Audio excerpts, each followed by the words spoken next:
الحمد لله رب العالمين والصلاة والسلام على رسوله محمد وآله وأصحابه أجمعين أما بعد فأعوذ بالله من الشيطان الرجيم بسم الله الرحمن الرحيم يا أيها الناس اتقوا ربكم الذي خلقكم من نفس واحدة وخلق منها زوجها وبث منهما رجالا كثيرا ونساء واتقوا الله الذي تساءلون به والأرحام إن الله كان عليكم رقيبا۔ اے لوگو ڈر جاؤ اپنے رب سے پالنے والے سے جس نے تمہیں پیدا کیا ایک جان سے اور اس سے اس کی بیوی بنائی، یعنی آدم علیہ السلام کو پیدا کیا اور اس کی پسلی سے اس کی بیوی نکالی، بیوی پیدا کی، اور ان دونوں سے مرد اور عورتیں دنیا میں پھیلا دی۔ اس اللہ سے ڈرو جس کا نام واسطہ دے کے تم لوگوں سے سوال کرتے ہو، اور یار رحم کر ہے تنو اللہ دا واسطہ ہی، اور اللہ کا واسطہ ہے، اللہ کا نام، یہ جو اللہ کا نام استعمال کر کے جو سوال کرتے ہو اس سے ڈرو۔ اور آگے فرمایا رشتہ داری کا بھی خیال رکھو، یہ جو رشتہ داری ہے اس کا بھی خیال رکھو، بے شک اللہ تعالیٰ تم پر نگران ہے، سب دیکھ رہا ہے۔ یہ سورۃ نساء ہے اور یہ چوتھے پارے کے آخر سے شروع ہوتی ہے، پورا 5واں پارہ اور ایک پاؤ چھٹے پارے کا، یہ 1.5 پارے پر مشتمل سورت ہے النساء، اور یہ مدنی سورت ہے، یعنی ہجرت کے بعد نازل ہوئی۔ اس سورت کا نام سورۃ النساء، یعنی وہ سورت جس میں عورتوں کے مسائل بیان کیے گئے ہیں، چونکہ عام طور پر دنیا میں اسلام سے پہلے عورت کو بہت حقیر، ضعیف، کمزور سمجھ کے اس کے حقوق کو پامال کیا جاتا تھا۔ اسلام دنیا میں ایک واحد مذہب ہے جس نے عورت کو اٹھایا اور اس کو مرتبہ مقام دیا، پستی سے اٹھا کے اس کو رفعت دی۔ چنانچہ اس سورت کا نام ہی عورتوں والی سورت ہے۔ آپ اس سے اندازہ لگا لیں کہ اللہ تعالیٰ کے ہاں عورتوں کے حقوق اور اس کا مقام کیا ہے۔ اللہ سے بھی کوئی زیادہ حقوق عورتوں کے بیان کرے گا۔ چنانچہ جب یہ بیٹی ہے نا، چھوٹی بیٹی، تو اس کا مقام کیا ہے؟ جناب محمد الرسول اللہ صلی اللہ علیہ وسلم نے فرمایا کہ جس کو اللہ تعالیٰ نے 2 بیٹیاں دیں یا 2 سے زیادہ، اور اس نے ان کی پرورش کی، ان کا خیال رکھا، پھر آپ نے درمیان والی انگلی اور شہادت والی انگلی کھڑی کر کے فرمایا قیامت کے دن جنت میں وہ 2 اور بیٹیاں یا اس سے زیادہ کی کفالت کرنے والا اور میں محمد صلی اللہ علیہ وسلم نبیوں رسولوں کا سربراہ، ہم دونوں پڑوسی ہوں گے۔ ایک دفعہ سیدہ عائشہ صدیقہ بیٹھی تھی رضی اللہ تعالیٰ عنہ، ایک عورت آئی، 2 بیٹیاں ساتھ تھیں، اس نے آ کے سوال کیا کہ مجھے کچھ دو میری بیٹیوں کے لیے کھانے کے لیے۔ عائشہ صدیقہ رضی اللہ تعالیٰ کہتی ہیں کہ میرے پاس صرف 3 کھجوریں تھیں، میں نے تینوں کھجوریں اس کو دے دی۔ اس نے 1 کھجور ایک بیٹی کو دے دی، 1 کھجور ایک بیٹی کو دے دی، اور 1 اپنے پاس رکھ لی کھانے کے لیے۔ دونوں بیٹیوں نے اپنی اپنی کھجور کھا کے تو مانگنے لگی امی مجھے دے، امی مجھے دے۔ اس عورت نے تیسری کھجور کے 2 حصے کیے، آدھا ایک بیٹی کو دیا اور آدھا ایک بیٹی کو دے دیا، اور خود کچھ نہیں کھایا۔ اور ایک دفعہ کا واقعہ ہے کہ کھجوریں ہی 2 تھیں، تو 1 کھجور ایک بیٹی کو دے دی اور دوسری کھجور دوسری بیٹی کو دے دی، خود نہ کچھ نہ کھایا۔ عائشہ صدیقہ رضی اللہ تعالیٰ کو اس بات پر تعجب، کیسی عجیب بات ہے، خود بھی بھوکی تھی، خود نہیں کھایا، وہ چلی گئی۔ رسول اللہ صلی اللہ علیہ وسلم کو عائشہ صدیقہ رضی اللہ تعالیٰ نے یہ بات بتائی۔ آپ میں عائشہ، یہ لڑکیاں اللہ تعالیٰ نے جس کو دی اور وہ اس میں وہ پرورش میں اس کو یہ اللہ تعالیٰ نے جو ہے اس میں مبتلا کیا، تو یہ لڑکیاں اس کے لیے جہنم سے پردہ بن جائیں گی۔ خود رسول اللہ صلی اللہ علیہ وسلم نے کتنا پیار دیا اپنی بیٹی کو لوگوں کو سمجھانے کی۔ فاطمہ تو زہرا رضی اللہ تعالیٰ آتی، رسول صلی اللہ علیہ وسلم کھڑے ہو جاتے، اپنی بیٹی کا ہاتھ پکڑتے اور بوسہ لیتے، اپنے پاس بٹھاتے، میری بیٹی بیٹھو۔ جب رسول اللہ سمجھاتے، فاطمہ بھی ایسے کرتی رضی اللہ تعالیٰ۔ جب یہ جوان ہو گئی، اس کی شادی ہو گئی اور یہ بیوی بن گئی۔ تو قرآن مجید میں اللہ نے سورہ روم میں جہاں اپنی بڑی بڑی نعمتوں کا ذکر کیا نا کہ اے لوگو میں نے تمہارے لیے زمین بنائی، میں نے آسمان بنایا، میں تمہارے لیے بارش برساتا ہوں، بڑی بڑی نعمتوں کا اللہ نے ذکر کیا، تو ساتھ یہ فرمایا وَمِنْ آیَاتِ أَنْ خَلَقَ لَكُم مِّنْ أَنفُسِكُم أَزْوَاجًا لِتَسْكُنُوا إِلَيْهَا، میں مولا نے تم پر یہ بھی ایک بہت بڑی نشانی اور نعمت کی ہے کہ تمہارے لیے بیویاں بنائیں، تم ان کے پاس سکون حاصل کرتے ہو۔ جناب محمد رسول اللہ صلی اللہ علیہ وسلم نے فرمایا خیر و متاع الدنیا المرأۃ الصالحہ، پوری دنیا کا سونا چاندی ہیرے موتی جواہرات تاج و تخت میں سب سے بہترین چیز ایک نیک عورت ہے، نیک بیوی ہے۔ پھر اس کی نشانی بتائی اذا نظر علیہا سرت ہو، جب خامن دیکھے خامن کو خوش کر دے، حکم دے اس کی اطاعت کرے، غیر حاضری میں اپنی جسم اور اس کے اپنی جان اور اس کے مال کی حفاظت کرے۔ سب سے بہترین چیز یہ بیوی گھر کی ملکہ ہے، مشیرہ ہے، وہ زر خرید نہیں، لونڈی نہیں، غلام نہیں، خود کھاؤ اس کو کھلاؤ، پہنو اس کو پہناؤ، جیسی وسعت ہو ایسے دو۔ رسول اللہ صلی اللہ علیہ وسلم نے فرمایا پوری دنیا میں سب سے بہترین شخص وہ ہے جو گھر والوں سے اچھا ہو، اور میں محمد صلی اللہ علیہ وسلم پوری دنیا میں اپنے گھر والوں سے اچھا ہوں۔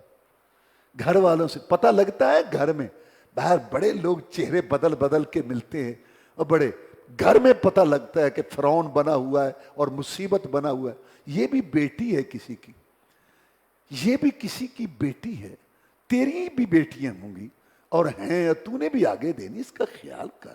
اتنا تو اس پہ ظالم اور ظلم کر رہا ہے اور بنا ہوا ہے، اور ایسا تو اس کو سمجھتا ہے یہ گھر کی ملکہ ہے، مشیرہ ہے، رفیقہ ہے، اس کی ایک بات اچھی نہیں لگتی دوسری دیکھ لو، دوسری نہیں اچھی لگتی تیسری دیکھ، میں سب سے بہترین یہ۔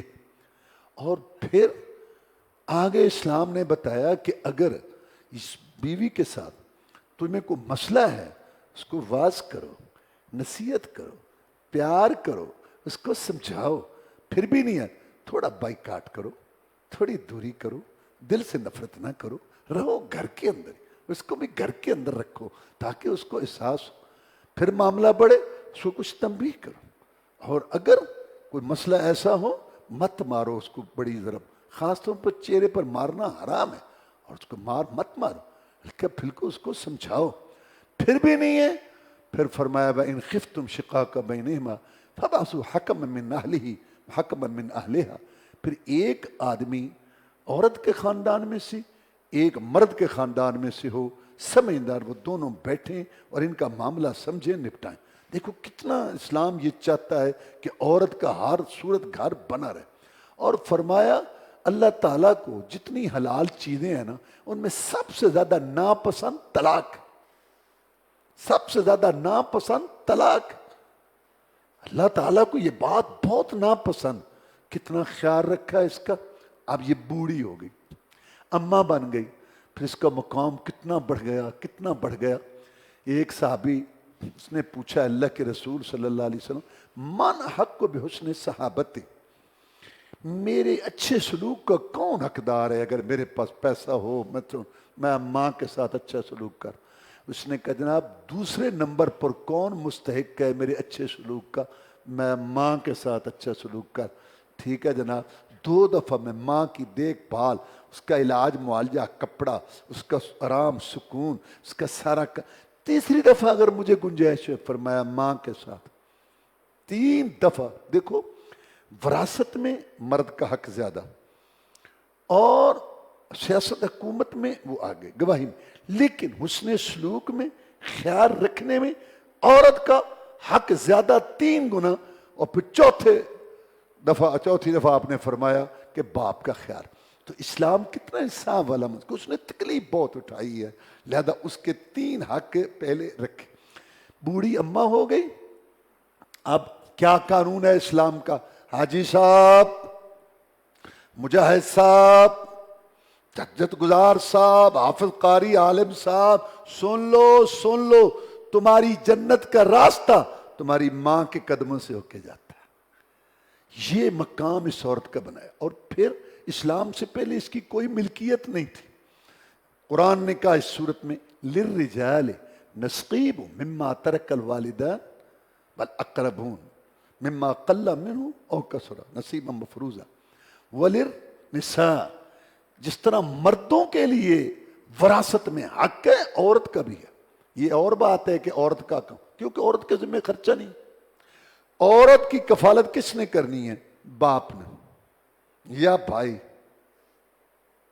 یا خامن، اماں بن گئی تو بیٹا، یعنی عورت کے ذمہ تو خرچ ہے ہی نہیں۔ جو اس کو مل رہا ہے وراثت میں زائد چیز ہے، خرچہ تو اس کا مرد کے ذمہ ہے۔ تو یہ جو مل رہا ہے یہ تو ایک قسم کا احسان ہے اس کے لیے جو اسلام نے اس کے لیے رکھا ہے۔ اور اگر یہ کاروبار کرے شرعی حدود کے اندر تو اس کی بھی کمائی۔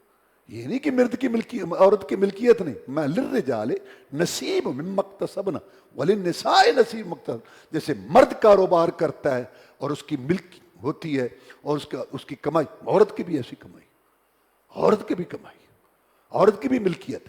اور مہر کا مسئلہ آیا تو فرمایا اس عورت کا حق ہے، اس کو مہر دو۔ شادی کرتے ہو تو اس کا مہر مقرر کرو۔ اور پھر مہر میں یہ جو آج کل ہمارے ہاں چل رہا ہے، لاکھوں روپے شادی پہ لگا دیتے ہیں اور مہر رکھو جی کتنا 32 روپیے، تینوں کہنے آنکھیں یہ عورت کی توہین ہے۔ یہ جی شرعی مہر رہا، انا للہ، یہ شرعی مہر ہے؟ تمہیں کس نے کہا 32 روپیے شرعی مہر ہے؟ یہ عورت کی توہین ہے، عورت کا استحصال ہو رہا ہے۔ اور دوسری طرف کیا ہے؟ دوسری طرف دونوں طرف ظلم ہو رہا ہے۔ ادھر عورت کے ساتھ ظلم ہو رہا ہے، ادھر لڑکے کے ساتھ ظلم ہو رہا ہے۔ لڑکا پسند کیا، ٹھیک ہے جی شادی طے ہو گئی، اب پتہ ہے 20,000 اس کی آمدن ہے، 25 ہے، 30 ہے، سب پتہ ہوتا ہے، سب پتہ ہوتا ہے۔ اب جب مہر کا ٹائم آیا، جو اپنی زندگیاں گزار بیٹھے ہوتے ہیں نا بڑے بوڑھے، آج صاحب آؤ پھر باہر کا فیصلہ کریے، آؤ آؤ آؤ، یہ سارے اپنی زندگیاں گزاری بیٹھے نے، آ گئے جی یہ گوڈا بنو گوڈا یہ ویاہ کراندہ ہے۔ اللہ تمہیں کیا ہے یار، محبت کرو، محبت کرو، اتنا لکھو اتنا، حالانکہ پتہ ہے کہ اب ساری زندگی کرتا ہے تو نہیں دے، تمہیں پتہ نہیں ہے کہ کیا پوزیشن ہے اس کی۔ اور وہاں اتنا وہ اچھا اب ہوتا کیا ہے، جب میاں بیوی کٹھے ہوتے ہیں تو بچی عورت بیوی بن کے آئی، اور اس کے بھی جذبات ہیں کہ میرا اللہ نے کہ نظام، میرا ایک گھر ہوگا، میں وہاں ہوں گی، میرا ایک خامند ہوگا۔ اچھا اب وہ تعارف کرتی ہے، کوئی بات کرتی ہے، ہاں وہ ٹھنڈے سانس بھرتا، اس کو وہ نظر آ رہا ہے جو خرچہ اخراج کا علیحدہ، اور ماں انہوں نے 2 لاکھ رکھ دی ہے، تو میں تو اس کو یہ مسئلہ بنا ہوا، بڑے سیانے بندے نے زہر کھولتے نے زندگیاں دے اندر، وہ ٹھنڈے ہو کے بھرتا ہے اور سانس بھرتا ہے سنڈے، اور ان کی وہیں سے اللہ نہ کرے نفرت اس کے دل میں پیدا ہو جاتی ہے کہ اتنی یہ مہنگی مصیبت۔ تو میں یہ کہنا چاہتا ہوں کہ اگر تمہارے پاس طاقت قوت ہے، کھل کے مہر باندھو، کھل کے مہر باندھو۔ 12,000 تک مہر ہوا رسول صلی اللہ علیہ وسلم کی زندگی میں اس دور میں، اور نہیں ہے تو اس کو کہا صورتیں آنیاں نہیں کہ ہاں تین یاد کرا دے یہی مہر ہے۔ یعنی معاملہ رکھو پوزیشن نہ خود تھا۔ رسول اللہ فرمایا سب سے بہترین کامیاب شادی وہ ہے جس میں اخراجات کم ہو۔ یتیم لڑکی کا مہر ہڑپ کر لیا جاتا تھا۔ یتیم لڑکی ہوتی، مال ہوتا، خوبصورت ہوتی، تو جو وہاں سرپرست قریب ہوتے خود کر لیتے شادی، مہر ختم۔ مہر مور کیا ہے اس کا دینا یتیم کا؟ اور اگر کہیں اور ہے تو مہر خود۔ اللہ نے فرمایا ان خفتم اللہ تقسطوا فی الیتامى فانکحوا ما طاب لکم من النساء مثنی وثلاث ورباع، اگر یتیم لڑکی سے تم انصاف نہیں کر سکتے، میں مولا تمہیں اجازت نہیں دیتا، شادی کرنی ہے دوسری عورتوں کی طرح اس کا حق کا مار پورا اس کو مقام دو، ورنہ نہ اس سے شادی کرو اور کسی سے کر لو۔ روکا۔ اور پہلے کیا ہوتا تھا، جب آدمی مرتا تھا نا، جیسے اس کی جداد کے وارث بنتے اس کی بیویوں کے بھی وارث بن جاتے۔ اللہ نے فرمایا یا ایھا الذین آمنوا لا یحل لکم ان ترثوا النساء کرہا، اگر وہ نکاح کرنا چاہتی ہے تم میں سے کسی کے ساتھ کرو، زبردستی کیوں کرتے ہو، وراثت کیوں چلاتے ہو؟ اور پھر اس میں جب نکاح کے مسائل آگے بیان کیے، کون کون، میں جس سے تمہارے باپ نے نکاح کیا مت اس سے نکاح کرو، ایک تو ماں ہوتی ہے نا اور اس کی بیوی، ولا تنکحوا ما نکح آباؤکم من النساء، اللہ نے روکا، ان کا حق بیان کیا اور جنت بھی اس کے لیے آسان کر دی۔ اسی صورت میں من یعمل من الصالحات من ذکر او انثى وهو مؤمن فاولئک يدخلون الجنة ولا یظلمون نقیرا۔ مرد ہو یا عورت نیکی میں آگے بڑھ سکتا ہے۔ دیکھو مرد عورت میں یہ تو فرق ہے کہ مرد اذان کہے گا، عورت نہیں کہے گی، یہ تو فرق ہے کہ اس کی گواہی جو ہے وہ زیادہ ہے، اس کی کم ہے، یہ تو ہے۔ لیکن نفل پڑھنے میں، قرآن پڑھنے میں، نماز پڑھنے میں، روزہ رکھنے میں، نفلی نیکی کرنے میں ہو سکتا ہے عورت مرد سے بڑھ جائے۔ اس لیے اولاد جو بھی ہو، چاہے لڑکا ہو چاہے لڑکی ہو، اس لحاظ سے غنیمت سمجھو، اچھی تربیت کرو۔ یہ ایسا مسئلہ ہے، خوش ہو جاؤ اولاد والو، خوش ہو جاؤ، جن کو نہیں اللہ ان کو بھی اولاد دے۔ اولاد والو خوش ہو جاؤ، ماں باپ زندہ ہوں تب بھی اولاد کی نیکی میں شریک ہیں، ماں باپ فوت ہو جائیں تب بھی پیچھے سے خرچہ آئے گا، وہ چاہے لڑکا ہو چاہے لڑکی۔ اور عورت کے لیے جنت آسان کر دی، کیسے؟ رسول اللہ صلی اللہ علیہ وسلم نے فرمایا جو عورت 5 ٹائم نماز پڑھے، رمضان کے روزے رکھے، خاوند کی اطاعت کرے، اس کی غیر حاضری میں اپنی جان اور اس کے مال کی حفاظت کرے، میں محمد اعلان کرتا ہوں صلی اللہ علیہ وسلم کہ یہ جنت کے 8 دروازوں میں سے جس سے چاہے جنت میں چلی جائے۔ اور اگر یہ غلط ہو جائے تو پھر اسلام کہتا ہے کہ جو عورت ہار سنگار کر کے، بے پرد ہو کے، خوشبو لگا کے، ٹہکے مہکے کر کے باہر نکلتی ہے، رسول اللہ صلی اللہ علیہ وسلم نے فرمایا زانیہ ہے، زانیہ، بدکارہ، بدکارہ۔ یہ خوشبو لگا کے جو باہر پھرتی ہے، جب تک واپس آ کے پاک ہونے والا غسل نہ کرے، اور یہ جنت کی خوشبو بھی نہیں پائے گی، اور جنت کی خوشبو 500 سال کی مسافت سے آتی۔ اب آپ نے خلاصہ سنا کہ کتنا مقام بخشا اس اور سب سے زیادہ اس عورت نے اسلام کو ڈسا۔ اسلام کی مخالفت کرنے والے یا اسلام کو نقصان پہنچانے والے مرد بھی ہیں، سب سے زیادہ عورت کا حصہ ہے، گھر تباہ کرنے میں، معاشرت تباہ کرنے میں، یہ لچر قسم کے لباس لانے میں، اور یہ جناب ہر وقت بس فیشن دھونا، اور یہ مردوں کی عقل پر سوار۔ سب سے زیادہ نقصان دین کو پہنچانے والی یہ عورت ہے، ناقص عقل، مسکینہ۔ اللہ تعالیٰ اس کو ہدایت دے اور اس کو سمجھ دے۔ اگر یہ ٹھیک ہو جائے پورا خاندان، گھر کا پوری نسل ٹھیک ہو جاتی ہے۔ اگر یہ اس میں بگاڑ آ جائے پوری نسل خاندان میں بگاڑ آ جائے۔ اس کے بعد اللہ تعالیٰ نے عام یتیموں کا مسئلہ بھی بیان کیا۔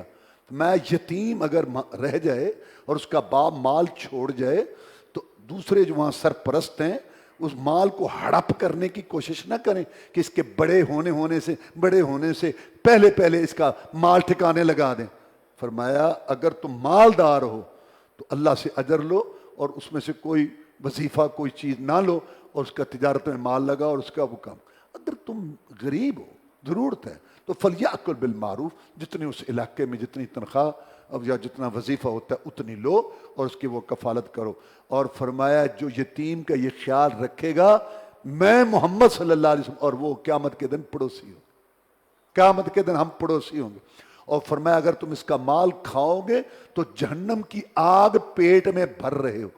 سب سے مظلوم طبقہ دنیا میں اور بھی بہت سارے ہیں، ایک یتیم بھی ہے۔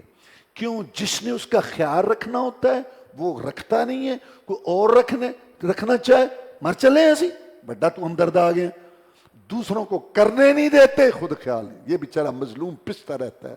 واللہ رسول اللہ صلی اللہ علیہ وسلم نے فرمایا اس کی آئے، اس کی مظلوم کیا، یتیم کیا، اللہ تعالیٰ کے عرش اور اس کے درمیان کوئی رکاوٹ نہیں، اللہ اس کی سنتا ہے۔ اور یتیم کا مال کھانے والا، ظلم و ستم کرنے والا جو ہے وہ اپنے انجام کو آخرت کیا دنیا میں بھی اپنے انجام کو پہنچتا ہے۔ اس کے بعد وراثت کے مسائل بیان کیے اللہ تعالیٰ نے، باپ دادا کی کیا وراثت ہے، اولاد کی کیا ہے، میاں بیوی کی کیا ہے، اور بہن بھائی 3 قسم کے ہیں، بہن بھائی دونوں، ماں باپ دونوں کی طرف سے، باپ کی طرف سے، ماں کی طرف سے، سب کے اللہ نے حقوق بیان کیے۔ آگے اللہ نے نکاح کا مسئلہ بیان کیا، خون والے کون سے رشتے حلال ہیں، اور اسی طرح جو ہے دودھ کے رشتے وہ تمہارے لیے کون سے جو ہیں وہ حلال ہیں، وہ بتائے سارے۔ اس کے بعد اللہ تبارک و تعالیٰ نے یہ بات بیان کی کہ ان تجتنبوا کبائر ما تنہون عنہ نکفر عنکم سیئاتکم، اگر تم بڑے بڑے گناہوں سے بچو گے نا تو میں مولا خوش ہو کہ تمہارے چھوٹے گناہ خود ہی معاف کر دوں گا۔ اس کے بعد اللہ تعالیٰ نے فرمایا وَاعْبُدُوا اللَّهَ وَلَا تُشْرِكُوا بِهِ شَيْئًا، اللہ کی عبادت کرو اور اللہ کے ساتھ عبادت میں شریک نہ کرو۔ یہ ہے بنیادی بات کہ اللہ کے لیے کرو، دوسرے کے لیے نہ کرو، اللہ کے لیے دو، دوسرے کے لیے نہ دو، اللہ کے آگے جھکو، دوسرے کے آگے نہ جھکو، اللہ سے مانگو، دوسرے سے نہ مانگو۔ یہ ہے اصل بات عبادت میں۔ لا الہ الا اللہ کا بھی یہی مفہوم ہے کہ اللہ کے لیے کرو، لیکن کلمہ پڑھنے والوں کی اکثریت اللہ کے لیے دیتے ہیں، اللہ کے لیے کرتے ہیں، اللہ کے آگے جھکتے ہیں، اللہ کے لیے دیتے ہیں، اللہ سے لیکن ساتھ دوسروں سے، نبیوں سے، ولیوں سے، بزرگوں سے، قبروں سے کہتے ہیں اللہ نے اختیار دی ہے۔ اور اللہ کہتا ہے ما یملکون من قطمیر، جتنا کھجور کی گٹھلی کا پردہ ہے میں نے تو اتنا بھی اختیار نہیں دیا۔ آگے فرمایا والدین کے ساتھ نیکی کرو اور یتیموں کا خیال رکھو، مسکینوں کا، پڑوسیوں کا خیال رکھو۔ فرمایا رسول اللہ صلی اللہ علیہ وسلم نے واللہ لا یؤمن، اللہ کی قسم مومن نہیں ہو سکتا، اللہ کی قسم مومن نہیں ہو سکتا، اللہ کی قسم مومن، رسول قسم اٹھا کے کہہ رہا 3 دفعہ، اللہ کی قسم مومن نہیں ہو سکتا 3 دفعہ کا۔ صحابہ کرام نے عرض کی جناب کون؟ میں من لا یأمن جارہ بوائقہ، جس کا پڑوسی اس کی شرارتوں سے محفوظ نہیں۔ آپ نے فرمایا جبریل علیہ السلام آئے، مجھے پڑوسی کے متعلق اتنی نصیحت کی، پڑوسی کا خیال رکھ محمد، پڑوسی کا خیال رکھ محمد، پڑوسی کا خیال رکھ، اتنا مجھے کہا، میں نے سوچا کہ اب یہ وارث بنا کے جائے گا مجھے، پڑوسی کو میرا وارث بنا کے، اتنا اس کا حق ہے، مقام ہے۔ اور لوگ جو ہیں کیا لوگوں کو تنگ کر، کیا زندگی ہے۔ میں تو کبھی کبھی سوچتا ہوں، ہم بھی زندگی گزار رہے ہیں کہ جن لوگوں کے پڑوسیوں سے تعلقات ٹھیک نہیں ہیں، آپ مجھے بتائیں، واللہ میں تو نہیں سمجھ سکتا کہ آدمی نکلے اس کا منہ ادھر ہو، اس کو ادھر ہو، گھورو، کیا زندگی ہے یار۔ چلو بس میں بیٹھے کہیں اور تو وقت کو، اور جہاں تم رہ رہے ہو دائیں بن، کس طرح لوگ رہتے ہیں، مجھے سمجھ نہیں آتی۔ قرآن حدیث تو اپنی جگہ ہے، میں آپ کو پریکٹیکلی بتا رہا ہوں۔ واللہ ادھر آدمی السلام علیکم، کیا رکھا ہے اور جناب کل نظر نہیں تسی آئے، کتنے سے تسی، ہاں ماشاءاللہ، اور ٹھاک بچہ تو اڈا خیر 2 جملے کم لیتے یعنی میں آپ کو بتاتا ہوں واللہ پرسکون مطمئن انسان اندر آئے خوش باش، باہر جائے خوش باش۔ اسلام میں کہا کرتا ہوں ایک بات، آج پھر کہتا ہوں کہ ہم اسلامی تعلیمات پر عمل کریں، جنت ملے گی، اللہ کا دیدار ملے گا۔ اللہ کی قسم ہماری دنیا پرسکون، یہ دنیا ہم نے خود جہنم بنائی ہے۔ برادریاں اجڑ گئی، پڑوس اجڑ گئے، گلی محلے میں رولے جھگڑے، طلاقیں ہو گئی، کروٹ کسوٹ، عدم برداشت اور بدگمانیاں، ظلم و ستم، قیمتیں گلے اور دوسرے کو نیچا دکھانا، حکارہ، یہ فضول قسم کے بک بک سے ہم نے اپنی دنیا گھرانے جہنم بنائے ہوئے۔ خسرت دنیا والآخرہ، آخرت ویسے تباہ اور دنیا مصیبت، ٹینشن کے مریض، ہر وقت غصہ، اس کو کیسے نیچے دیکھو، چھوڑ دو۔ اب ایک بات سنو، باقی پھر آگے چلیں گے۔ عبداللہ بن مسعود کہتے ہیں رضی اللہ تعالیٰ عنہ کہ رسول اللہ صلی اللہ علیہ وسلم نے مجھے فرمایا مجھے سورۃ النساء سناؤ۔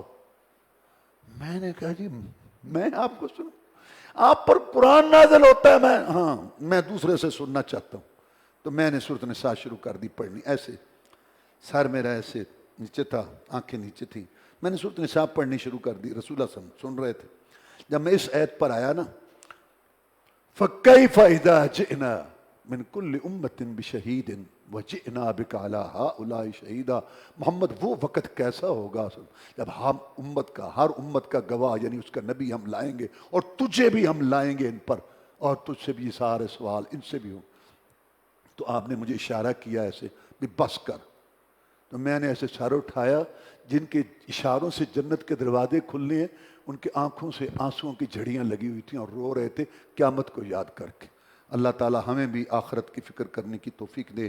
اللہم اعز الاسلام والمسلمین، اللہم انصر الاسلام والمسلمین، اللہم انصر الجہاد والمجاہدین، اللہم نجِ اخواننا من السجون، اللہم اشف مرضانا ومرضى المسلمین، اللہم انصر المسلمین فی کشمیر وفی فلسطین وفی افغانستان وفی کل الدنیا۔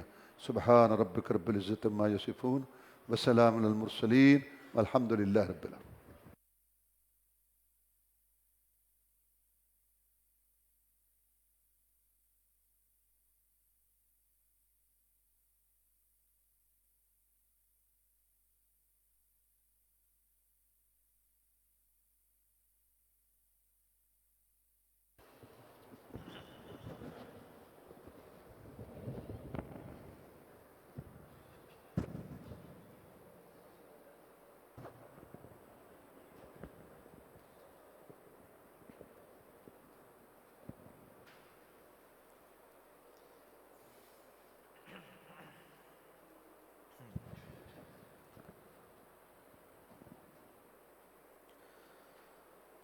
استووا استقيموا واعتدلوا